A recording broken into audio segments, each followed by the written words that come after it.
Assalamualaikum warahmatullahi wabarakatuh. Selamat bertemu kembali di mata kuliah pemulihan tanaman. Pada kesempatan ini, saya akan menyampaikan materi tentang pemulihan tanaman membiak vegetatif. Nah, sebelumnya pada pertemuan yang lalu sudah saya sampaikan bahwa model reproduksi tanaman itu ada yang vegetatif dan ada yang generatif.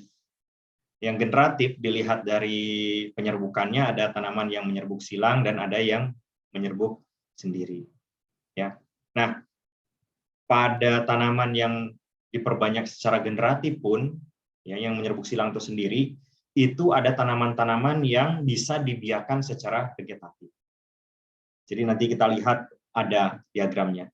Jadi pemulihan tanaman yang biak vegetatif ini adalah bagaimana caranya melakukan pemulihan tanaman terhadap tanaman-tanaman yang bisa diperbanyak secara vegetatif atau memang secara reproduksi perbanyakan tanamannya ya itu secara alami melalui vegetatif. Saya berharap semuanya sudah tahu tanaman-tanaman apa yang diperbanyak secara vegetatif beserta nama-nama ilmiahnya ya. Tuh, kuncinya itu. Jadi misalnya apa tanaman yang diperbanyak secara vegetatif? Tebu. Nama ilmiahnya apa? Jawab. Ya, seperti itu. Nah, pembiakan secara vegetatif. Tanaman yang diperbanyak secara aseksual atau dengan cara vegetatif dikenal sebagai tanaman yang diperbanyak secara aseksual atau diperbanyak secara vegetatif atau tanaman klon. Ya. Klon. Makanya ada cloning. Nah, itu adalah perbanyakan. Ya, tanamannya sama dengan induknya. Perbanyakan vegetatif atau klonal adalah reproduksi aseksual di mana propagul. Nah, propagul itu bahan nanti yang diperbanyak. Propagul vegetatif khusus seperti nih, ya ini kalau seandainya saya terjemahkan ke dalam bahasa Indonesia semuanya mengacu kepada umbi-umbi. Nah, di sini ada istilah, makanya saya tetap menyampaikannya di dalam aslinya istilah tanaman, bagian tanamannya ini ya, propagul vegetatif khusus, artinya bagian tanaman yang menjadi bagian untuk perbanyakan, yaitu bulb ya. Itu kalau kita terjemahkan sebagai umbi lapis ya. Kemudian corm ya. Corm itu apa ya? Ya umbi juga tapi contohnya pada talas, pada pisang itu corm ya yang gede itu. Kemudian ada tuber ya, tuber. Tuber itu contohnya pada kentang ya. Kemudian pada ubi jalar itu juga tuber. Kemudian cutting ya.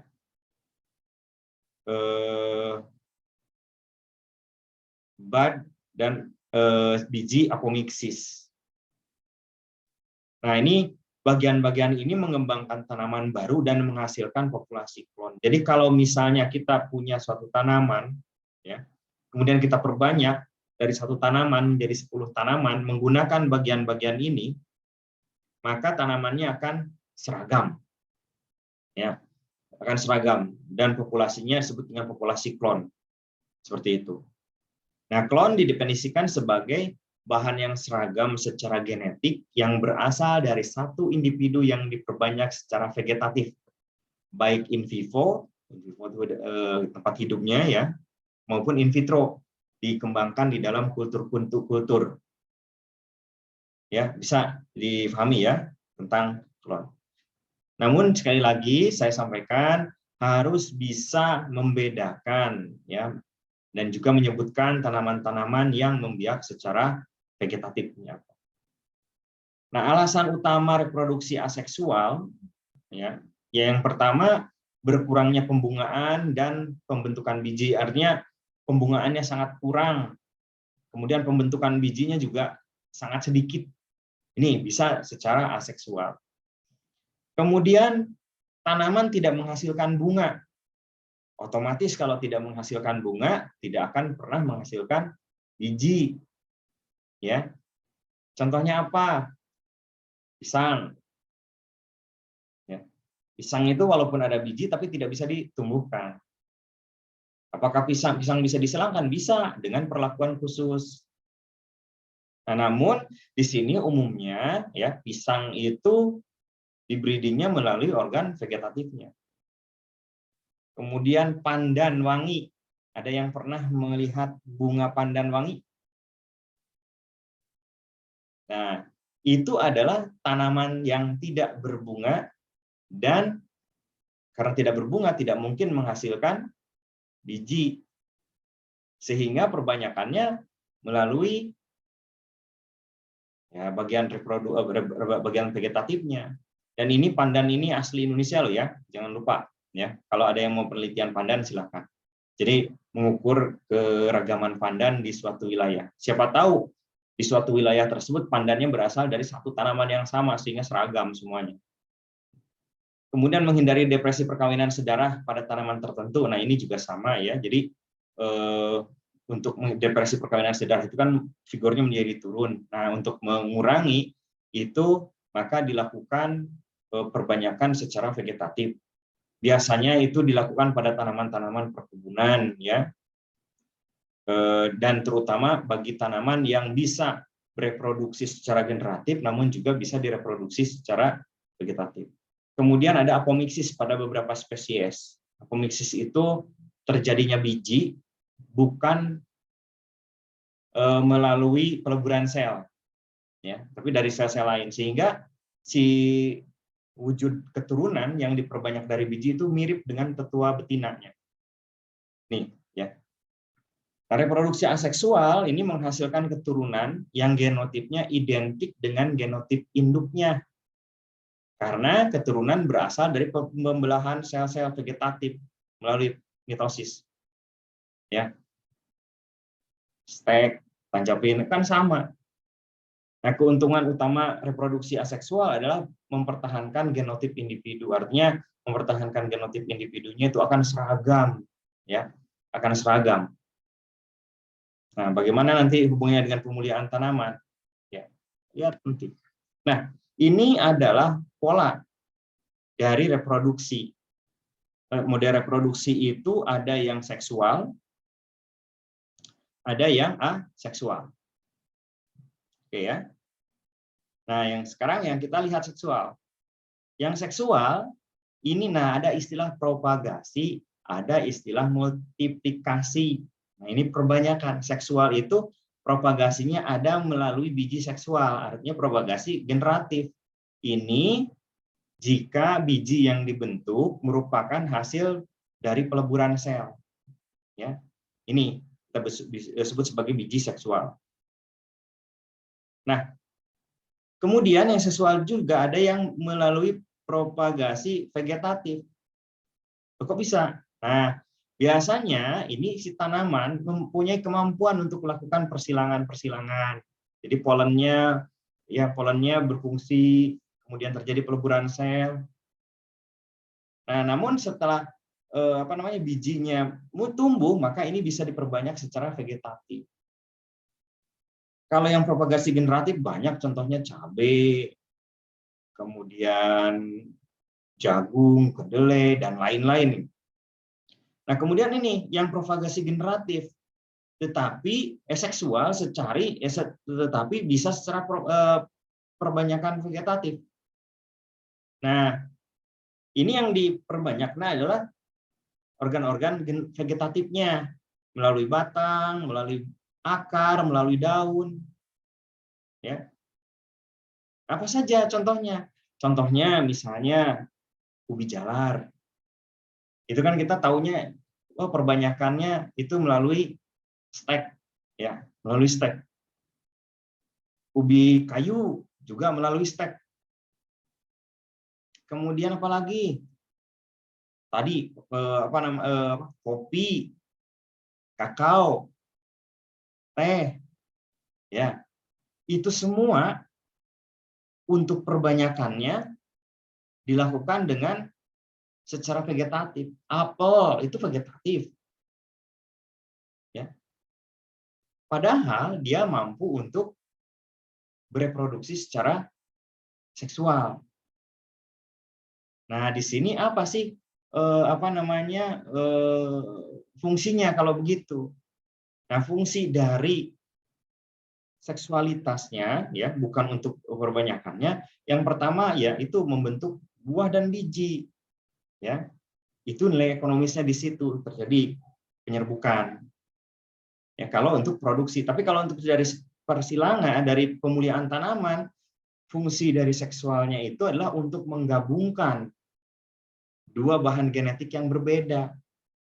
Ya, dua genetik yang berbeda kemudian dikawinkan, nah bijinya kemudian ditanam. Bijinya ditanam kemudian ditumbuhkan. Nah, dari biji yang ditumbuhkan ini kemudian kita memilih tanaman yang terbaik mana. Kalau seandainya ditemukan tanaman dengan vigor hibrid yang baik, maka otomatis itu bisa langsung diperbanyak sebagai varietas unggul. Ya, jadi itu ya jadi propagasi vegetatif pada tanaman-tanaman yang secara alami juga dia bisa mengalami peristiwa reproduksi seksual. Ya, ubi jalar ada bijinya ya, singkong ada bijinya, teh ada bijinya, bunga mawar bisa ada bijinya. Nah, kemudian ada mode reproduksi yang aseksual. Nah, kalau yang aseksual memang tanamannya tadi disampaikan tidak menghasilkan bunga, otomatis tidak menghasilkan biji, atau menghasilkan bunga dan menghasilkan biji, namun bunga dan biji yang terbentuk bukan berasal dari peleburan sel. Contohnya apa? Contohnya manggis, ya. Kemudian pada jeruk, mangga, alpukat. Itu ada peristiwa apomiksis namanya. Yaitu terbentuknya biji bukan dari hasil peleburan sel. Nah, ini ada tanaman yang bereproduksi aseksual dan perbanyaknya secara vegetatif, artinya secara aseksual, tidak pernah menghasilkan bunga. Ada bunga tapi tidak menghasilkan biji. Contohnya pisang, ya, temulawak. Ada yang pernah melihat bunga temulawak? Kalau jahe banyak, ya. Nah, ini bereproduksinya aseksual. Jadi kalau seandainya kita mau mengawinkan, gimana caranya? Nah, ini kan pertanyaannya mungkin ada teknik khusus. Nah, sampai sekarang silahkan kalau misalnya nanti ke depannya akan ada yang mengkaji tentang teknik khusus untuk pembungaan pisang supaya bisa dikawinkan dan menghasilkan biji, demikian pula pada temulawak, silahkan. Ya, ini peluang untuk untuk meneliti. Nah, kemudian ini tanaman bereproduksi secara aseksual, dengan perbanyakan biji aseksual atau organ vegetatif. Jadi tanaman bereproduksi aseksual dengan perbanyakan biji aseksual. Tadi ada biji yang aseksual, bijinya terbentuk bukan dari hasil peleburan sel. Ya. Nah, contohnya apa? Manggis. Walaupun ada bijinya, biji itu terbentuk bukan dari peleburan sel. Jadi kalau misalnya kita tanam, manggis itu akan sama dengan induk betinanya. Kemudian jeruk. Jeruk, mangga, alpukat itu biasanya disertai dengan peristiwa poliembrioni. Nah, di dalam poliembrioni inilah adanya peristiwa apomiksis. Coba jeruk tanam. Pasti muncul beberapa tanaman dalam satu biji. Nah, ini bisa dijadikan sebagai penelitian, ya, observasi perkecambahan jeruk, tapi yang benar, ya, yang benar, supaya nanti ini bisa jadikan sebagai dasar untuk riset atau dasar untuk teknologi perbanyakan benih. Mangga pun demikian, dalam satu biji bisa muncul beberapa tanaman dan diantaranya ada yang sama dengan induknya. Rubus itu berian lah ya, murbei ya, kemudian blueberry dan lain-lain ini. Nah, ini dia mempunyai reproduksi aseksual atau bijinya Jadi ada bijinya, tetapi biji ini mirip dengan ketika turunan ditanam dari biji, tanamannya akan sama dengan ketua betina. Nah, kemudian tanaman bereproduksi seksual perbanyakan secara vegetatif. Nah, contohnya ini kentang, ya. Kentang itu bisa kalau untuk dalam kaitannya dengan pemuliaan tanaman, kentang dikawinkan. Kemudian bijinya ditanam. Ubi jalar juga sama, bunganya dikawinkan atau dibiarkan menyerbuk terbuka. Kemudian ubi kayu juga sama, ya. Kopi. Nah, kopi yang kita makan atau yang kita minum itu kan bijinya itu kalau ditanam tumbuh. Nanti tinggal tergantung kopinya apakah tanaman menyerbuk silang atau tanaman menyerbuk sendiri. Kalau robusta itu menyerbuk silang, kalau arabica menyerbuk sendiri. Coklat. Nah, ini juga sama, ya. Kemudian karet, tebu, stroberi, ini bisa bereproduksi seksual, tapi bisa diperbanyak secara vegetatif, ya. Kemudian mangga, anggur, nih anggur juga sama, apel. Makanya ini kalau misalnya ada ide penelitian, mengapa tidak anggur-anggur yang beli dari luar negeri kemudian bijinya disemai? Itu kan bisa jadi penelitian. Beli seperempat anggur-anggur yang dari impor. Kemudian kita cuci bersih, kemudian kita semai.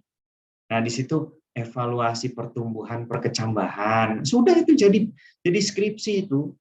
Dan kalau misalnya itu dibiarkan, ya tunggulah. Ini kan masih muda-muda. Tunggu 5 tahun nanti akan berbuah, akan menjadi varietas unggul baru. Apel juga sama. Ini tantangan bagi yang di Batu. Apel yang di Indonesia dari dulu seperti itu. Kenapa tidak dikawin-kawinkan? Misalnya Room Beauty dengan anak, dengan Wanglin dan lain-lain. Nah, itu bijinya nanti ditanam. Ya, seperti itu. Nah, di sini kita lihat ada lingkup kegiatan pemuliaan tanaman. Apa saja sih lingkup kegiatan pemuliaan tanaman? Ini intinya pengelolaan keragaman genetik. Nah, pada tanaman-tanaman yang membiak secara vegetatif juga demikian. Kita harus kelola bagaimana keragamannya. Ya. Nah, bisa dari keragaman genetik alami, saya mau melakukan pemuliaan tanaman tebu, saya mau melakukan pemuliaan tanaman vanili, pemuliaan tanaman apapun lah ya yang bisa di vegetatif. Itu keragaman alami kita ambil, eksplorasi. Saya ingin melakukan pemuliaan tanaman pegagan sehingga kandungan bahan aktifnya meningkat atau ukuran daunnya lebar. Nah, tinggal eksplorasi saja, kemudian diukur bagaimana keragamannya. Domestikasi. Nah, kalau domestikasi itu melibatkan persilangan ini waktunya lama. Ya, untuk S1 tidak bisa, S3 pun tidak bisa, karena ini waktunya puluhan tahun. Introduksi, mendatangkan dari luar negeri, nah, tergantung komoditinya apa, ya itu bisa. Nah, kemudian hibridisasi, kita bisa melakukan hibridisasi asal tadi bahwa tanamannya bisa bereproduksi secara seksual, ya. Nah, ini untuk hibridisasi juga. Kalau yang reproduktif tadi hubungannya dengan domestikasi ada intraspesifik, interspesifik, dan intergenerik. Kemudian yang ini somatis, hibridisasi bisa dengan fusi protoplasma digabungkan.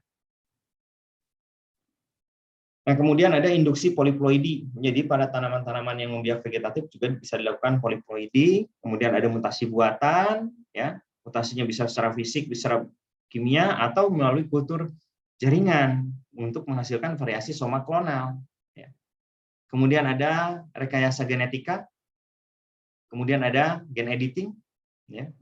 Nah, ini semua adalah upaya untuk memunculkan keragaman. Dari keragaman, kemudian kita bisa melakukan seleksi. Nah, ini yang bergerak-gerak ini, memang ini perlu penanganan khusus. Ini teknologinya teknologi khusus. Nah, kemudian ini seleksi. Diseleksinya disesuaikan dengan metode seleksi klon. Ya. Nah, ini juga sama untuk tanaman-tanaman yang membiak vegetatif bisa, asalkan dia reproduktif, bisa dengan double haploid. Nah, ini jadi untuk tanaman membiak vegetatif dia sendiri nantinya, ya. Nah, kesininya sama untuk uji daya hasil, kemudian uji observasi, kemudian sidang pelepasan varietas. Nah, ini kemudian di sini ini sudah di luar ranah di luar ranah pemulia tanaman ini untuk sertifikasi. Nah, di sini varietas yang dilepas kemudian kembali lagi sebagai koleksi plasma nutfa. Ya, jadi seperti itu. Jadi ini patokannya, metode apa sih yang bisa digunakan untuk metode pemuliaan tanaman apa? Itu yang biasanya digunakan untuk tanaman menyerbuk tanaman yang membiak vegetatif, lingkup kegiatannya, kemudian metode seleksi apa yang dipergunakan. Ya. Nah, ini adalah skema pemuliaan tanaman yang bereproduksi secara aseksual atau perbanyakannya vegetatif. Nah, tadi sudah disampaikan nih, ini yang bisa dilakukan domestikasi, introduksi, atau koleksi nutfa. Nah, kemudian karena ini yang bereproduksi aseksual, maka dia tidak menghasilkan bunga, tidak bisa dikawinkan. Maka ini ada poliploidisasi masuk, mutasi masuk, rekayasa genetik masuk, dan editing masuk. Kemudian masuk ke seleksi, uji daya hasil, dan pelepasan varietas. Ini adalah skema pemuliaan tanaman yang membiak secara vegetatif. Nah, ini klon umumnya ditingkatkan kapasitas genetik melalui rekayasa genetik atau rekombinasi genetik dengan menyilangkan 2 atau lebih klon yang diinginkan. Diikuti dengan memilih keturunan F1, ini kalau seandainya menggunakan bahan mutagenik, ini kalau seandainya menggunakan kolkisin, dan generasi klon berikutnya. Nah, setelah F1 atau MV1 atau CT1 telah diproduksi, maka prosedur pemuliaan tanaman pada dasarnya sama dengan seleksi klon. Ya. Apa itu? Bagaimana seleksi klon?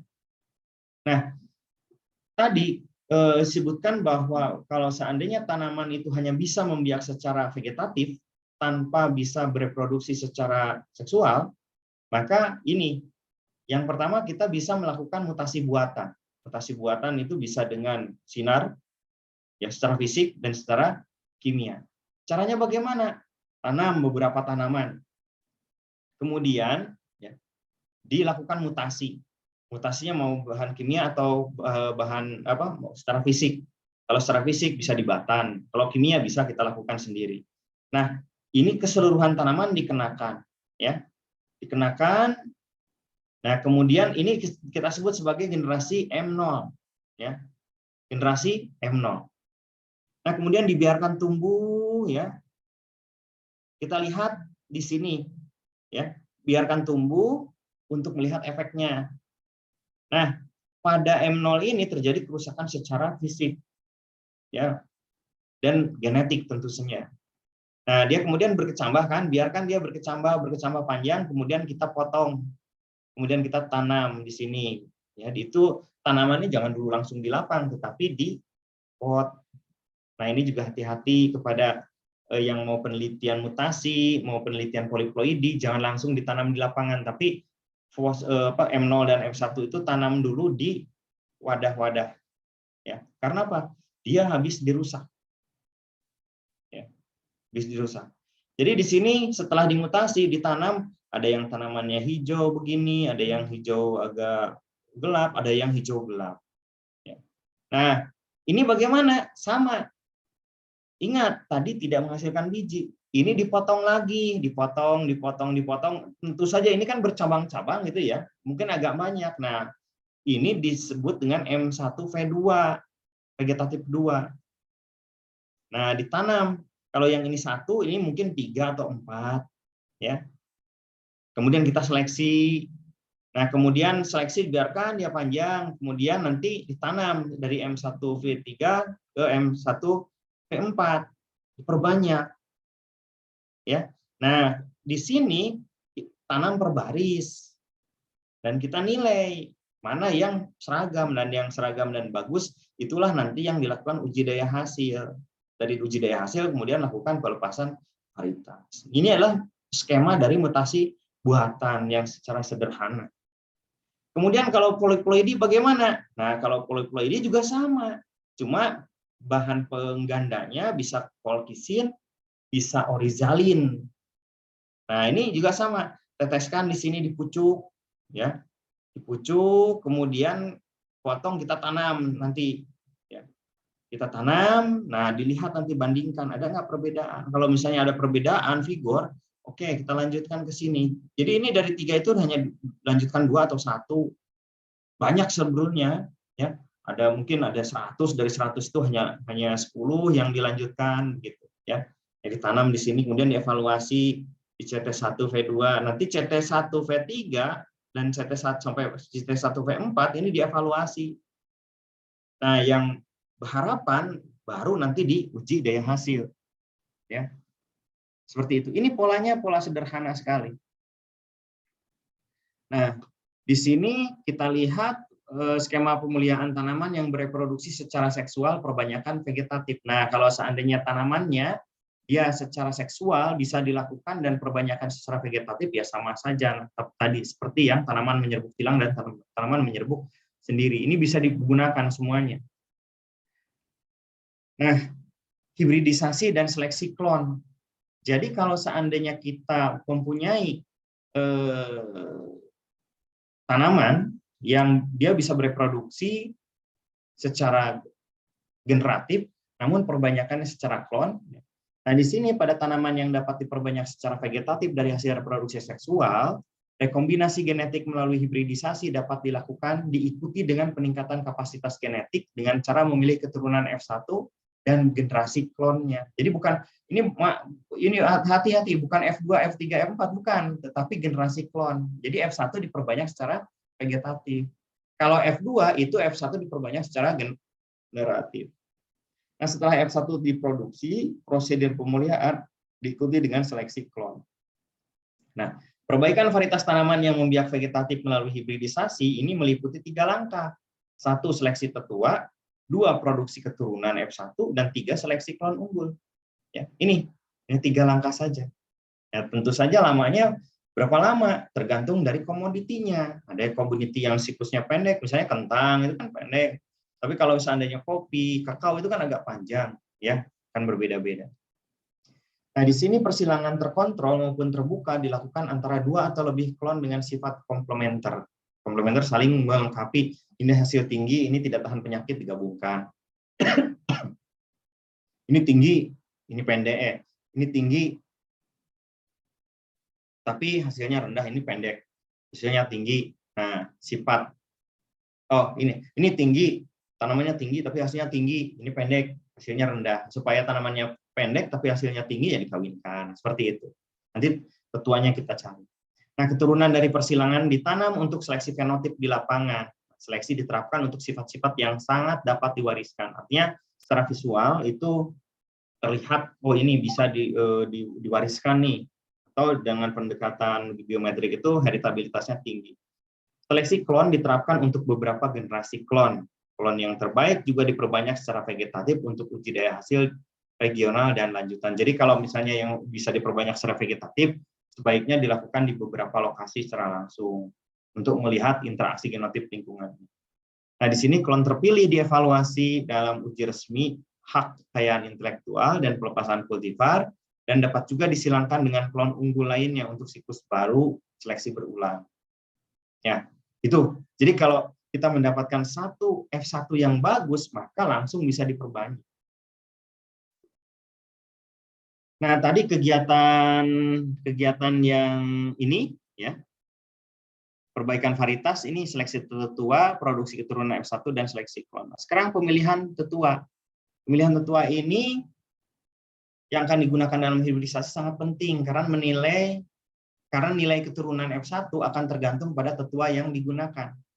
Ya, tentu saja harus bagus-bagus dua-duanya. Tetua dipilih berdasarkan penampilan yang diketahui baik, pasti. Ya, saya ingin mengawinkan kopi, nah, kopinya keunggulannya apa? Saya ingin mengawinkan coklat, keunggulannya apa? Itu harus tahu.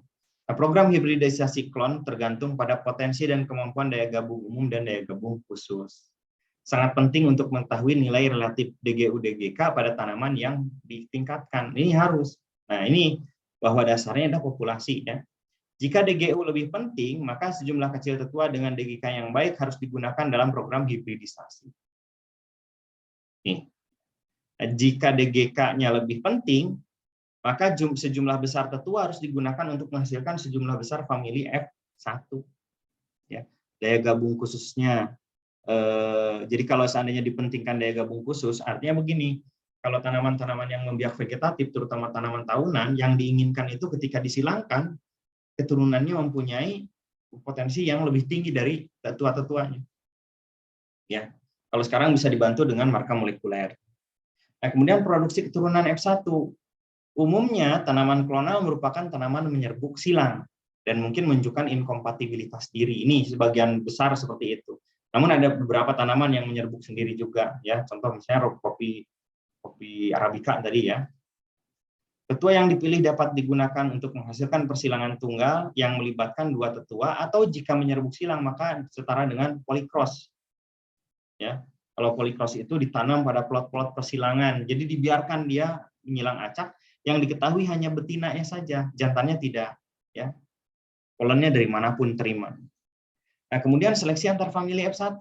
Ketika nilai pemuliaan tetua tidak diketahui dan kontribusi relatif DGU dan DGIK tidak tersedia, maka sejumlah besar persilangan harus dilakukan untuk memastikan bahwa setidaknya beberapa persilangan akan menghasilkan keturunan yang superior. Jadi ini, kalau kita tidak mempunyai informasi DGU DGK, maka kita terpaksa melakukan persilangan, ya, semua persilangan. Nah, hal ini terutama berlaku pada spesies di mana perbaikan tanaman belum dilakukan atau telah dilakukan dalam skala kecil. Nilai famili atau keluarga, ya, dari F1 diperkirakan secara visual. Jadi tadi kan begini, sekali menyilangkan kita menghasilkan akan banyak biji. Ya.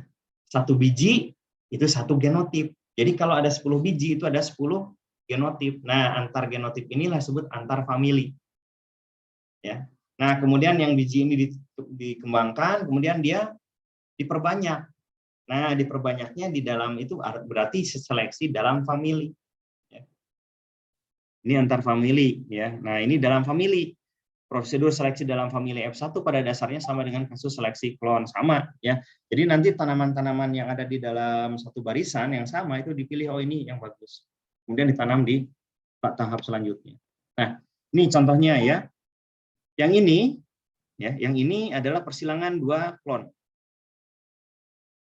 Kalau yang ini persilangan polikros. Jadi yang diketahui hanya betinanya saja, sedangkan yang jantannya kita tidak tahu dari mana.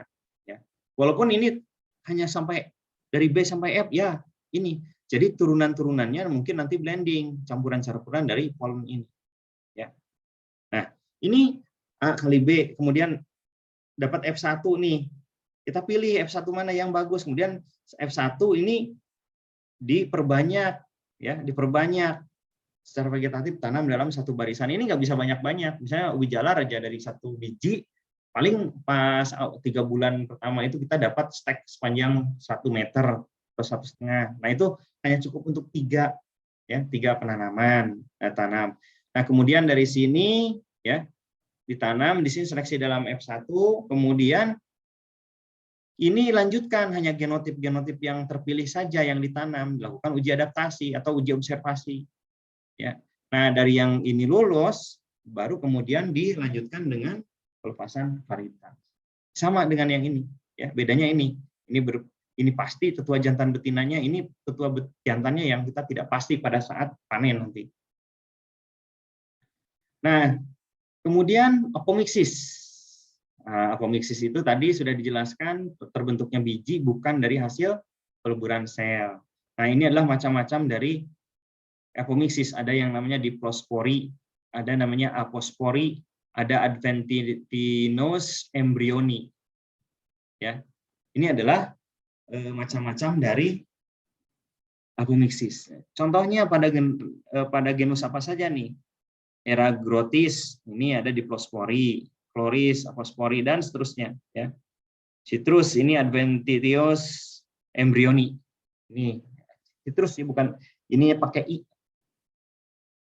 Nah, tipe reproduksi apomiksis, ada yang apomiksis obligat, ada yang fakultatif.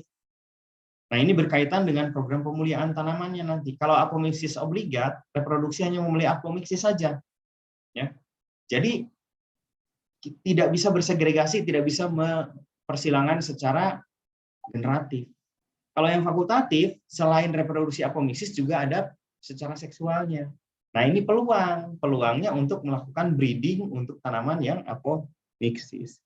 Nah, di sini ada skema pemuliaan tanaman apomiksis dengan gen dominan. Nah, ini kendali gennya memang belum jelas, ya. Tetapi Ini pendekatan-pendekatannya kita analogi menggunakan gen dominan pada pakan ternak. Yang pertama, kita mengevaluasi koleksi plasma nutfah. Koleksi plasma nutfah ini tentukan mode reproduksinya, tadi sudah ya, mendosili, silang atau vegetatif. Kemudian karakterisasi morfologinya, evaluasi daya adaptasinya, kemudian kualitas pakannya bagaimana. Ya. Ini harus diperhatikan. Nah, di sini kita identifikasi mana yang perbanyakannya seksual, mana yang apomiksis. Yang apomiksis obligat di sini sudah tidak bisa apa-apa lagi, ya. Karena apa? Ini akan sama dengan induknya. Nah, kemudian kita pilih di F1. Di F1 itu kalau dia bisa secara seksual, maka gunakan tanaman terpilih dalam persilangan dengan apomiksis lain. Dan buang tanaman yang tidak terpilih. Ya. Kalau yang ininya ada apomiksis terdeteksi, pilih genotip yang terbaik, tanam dalam pengujian yang diulang, artinya diulang itu di lokasi yang berbeda-beda atau di tempat yang berbeda, lakukan pengujian dan pelepasan varietas. Ini kalau seandainya ini ya apomiksis obligatnya dikendalikan oleh gen dominan. Nah, kalau seandainya obligatnya dikendalikan oleh gen resesif, bagaimana? Nah, di sini kawinkan yang seksual dengan yang obligat. Tentu saja yang ini harus jadi tetua jantan. Ingat, ya, jangan sampai kebalik. Kalau ini sebagai tetua betina, ya tidak akan ada bijinya. Bijinya bukan hasil peleburan sel. Nah, di sini kawinkan, ini F1, kemudian F1-nya pasti seksual. Ya. Nah, kemudian lakukan selfing, menghasilkan F2. Nah, pada F2 inilah lakukan seleksi. Ya, ini gunakan tanaman terpilih. Kemudian yang untuk apomiksisnya pilih yang terbaik, kemudian tanam dalam pengujian yang diulang, pengujian dan pelepasan varietas. Bagaimana kita tahu ini genotip yang terbaik? Ya, tinggal dilihat di pertanaman. Ya, pertanaman maksudnya ya di lahan atau di polybag ya, dilihat. Ya, samakan dengan dengan yang penampilan induknya. Makanya tadi kan ini harus tahu dulu ya. Ini harus melakukan pengukuran dulu. Nih ya, yang resesif. Nah, bagaimana kalau ini? Kalau seandainya skema pemulihan tanaman apomiksis itu ingin secara optimal, maka lakukan persilangan yang mempunyai penampilan heterozigot secara seksual. Jadi kalau dikawinkan, F1-nya maka akan menghasilkan 1/4 homozigot seksual, 1/4 heterozigot, bukan 1/4, setengah ini, mohon maaf. Nanti betulkan ya.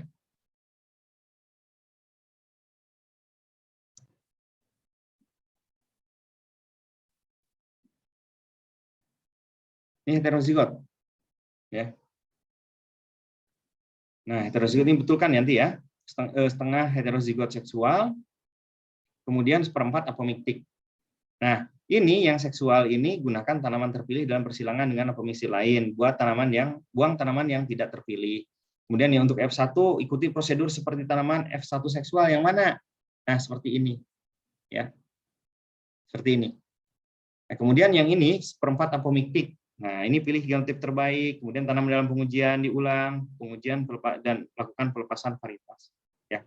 Ini adalah alur-alur dari pemulihan tanaman yang menggunakan metode apomiksis.